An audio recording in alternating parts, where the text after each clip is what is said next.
Hi friends, it's Amanda Lim from Lost Without a Plan, and today I'm walking you through my 2026 planner stack. It looks a little extreme when you spread it all out, but stay with me. You'll see that each piece plays a clear part. Think of this as my toolkit for a dynamic year. Let's start with the heart of it all, my goals guru.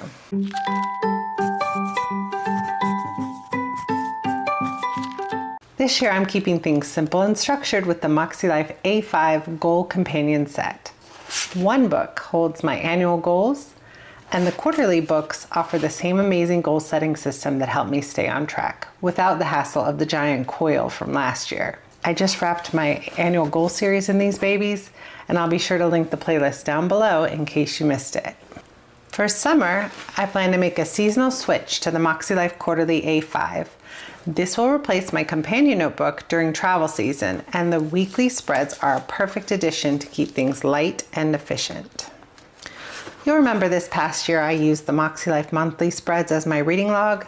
I have not decided where that will land for 2026, but the spread will definitely have a permanent home once I get a lay of the land. Everyday essentials. This is where the big shakeup happened. Change is not my favorite, but I had a little light bulb moment a few months ago when Plum Paper introduced modules. It's a new way to customize the empty space with a functional grid. That meant that I could finally recreate the piece that kept me loyal to the vertical priorities layout for so long. And that's how I ended up with the Plum Paper vertical columns. I've been curious about this layout for years, but the missing piece was the habit tracker, and now that that exists, I wanted to give this layout a real chance. But you know, Plum is all about customization. So here's mine for the 7x9 vertical columns. It is a 12-month planner that's been dispunched with a January start. I chose the neutral gray color scheme. Per usual, I chose a Monday start. But for this one, I opted for a calendar with lines off and no holidays. I'm excited to try this one. Fingers crossed that it feels like a natural transition. But I do know that change can be emotional. So I grabbed a backup. This here is the Undated Vertical Priorities. It's the 6-month version, and for this one, I grabbed the lily teal cover.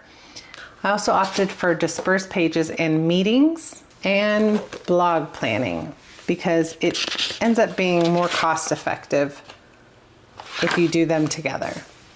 And of course, I also added a vinyl page protector because I just love them, and you can never have enough.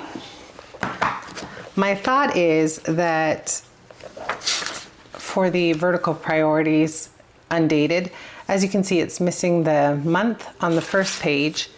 It doesn't have a month over here as well, and no numbers on the boxes. But the difference between the undated and the one that I'm used to is that there's no monthly calendar in the top corner. So that means even more space for decoration at the top.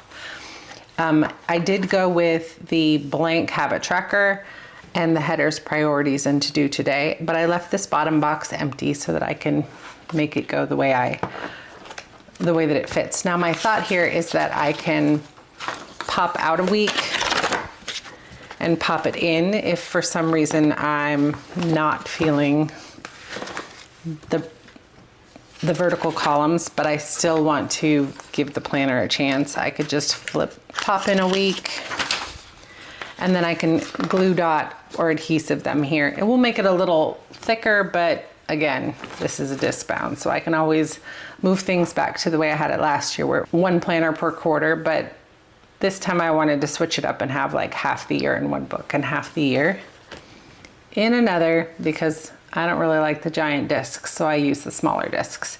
Both of these disc sets are from Plum Paper. This one I think is the rose gold version, and this one is the silver. I do have the yellow gold version too that is on the planner I'm currently using.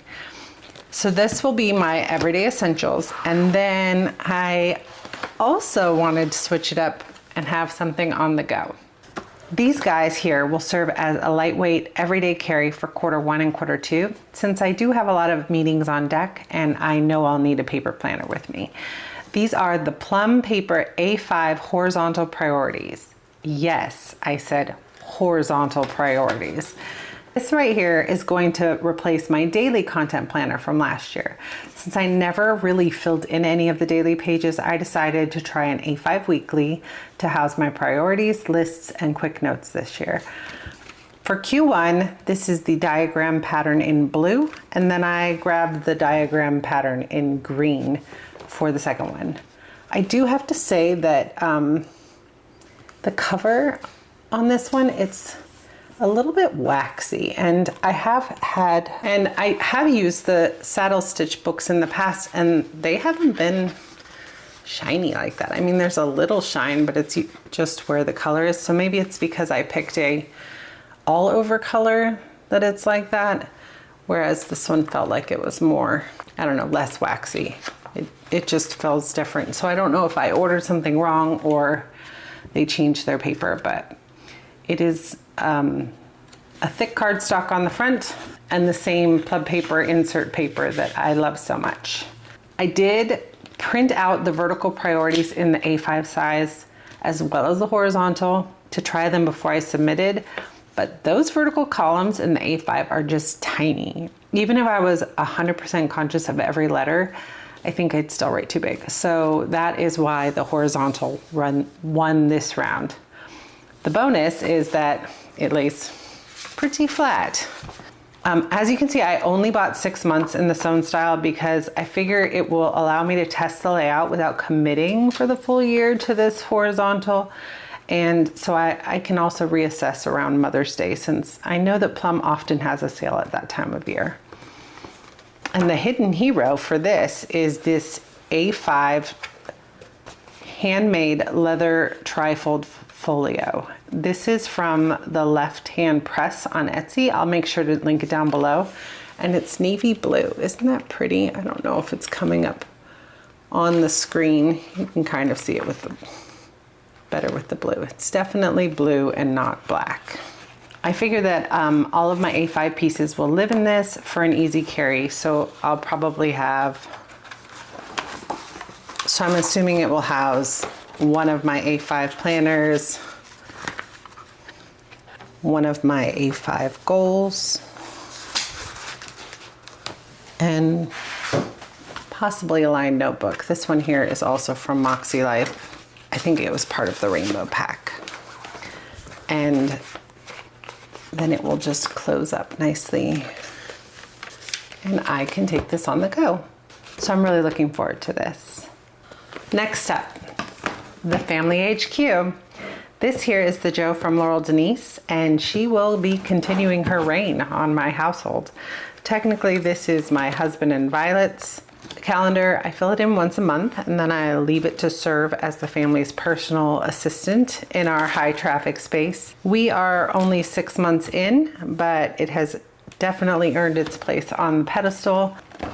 As you can see, it stands up tall and it's not going anywhere. I still have 6 months left on this planner and it's not going anywhere. So I'm excited for it to continue to serve as my personal assistant as far as the family goes. Now let's talk content. In the past, my daily planner also served as a content planner, but with all of the ideas that I have brewing for the channel, I needed more than just the A5 monthly view could give me in these small planners. Enter the Rose Small by Laurel Denise. This was formerly known as the Project Planner, but this petite powerhouse gives me a wide monthly overview and 4 columns for content themes, affiliate notes, and all the behind the scenes, as well as a habit tracker. These building blocks will break things down before you even see it on the channel. It may make a cameo now and again, but for now it's just the backstage brain. But I am super excited to have it. And this is Bewitched, this cover. Isn't it pretty? I just love it. Lastly, this one here is a maybe, as I'm currently in talks for a part-time professor position and I did not want to miss the window to buy this one. You know, new planners, limited supply. But this is the Scout Small from Laurel Denise. It's not officially in the stack, but it's on standby for class planning and work projects. I figured that it might be a future-focused flex space. As you can see, it has the month at a view at the top. All of my Laurel Denises are Monday start, by the way. It's just the way my brain thinks. The first page has some trackers and four open boxes and some note space. And then each week, underneath the notes section, it has a to-do this week and then a daily list. And at the end of the month, there's 2 more sheets that are note pages. I'm not sure if this is going to be a permanent fixture, but I wanted to mention it just in case. Okay, so when you lay it all out, it does look like a lot. But in real life, I'll only be juggling a few at a time. I'll have 1 weekly planner. This is going to be the vertical columns and sometimes a couple of pages from the vertical priorities if I choose to. Let's call that a Frankenplan. But as you can see, I keep 6 months on each disc set. So in reality, there's 2 books, but you'll only ever see 1 at a time. Then we have 1 quarterly folio that houses my horizontal planner, my quarterly goals, and a notebook. That is followed by 1 content planner and 1 family planner.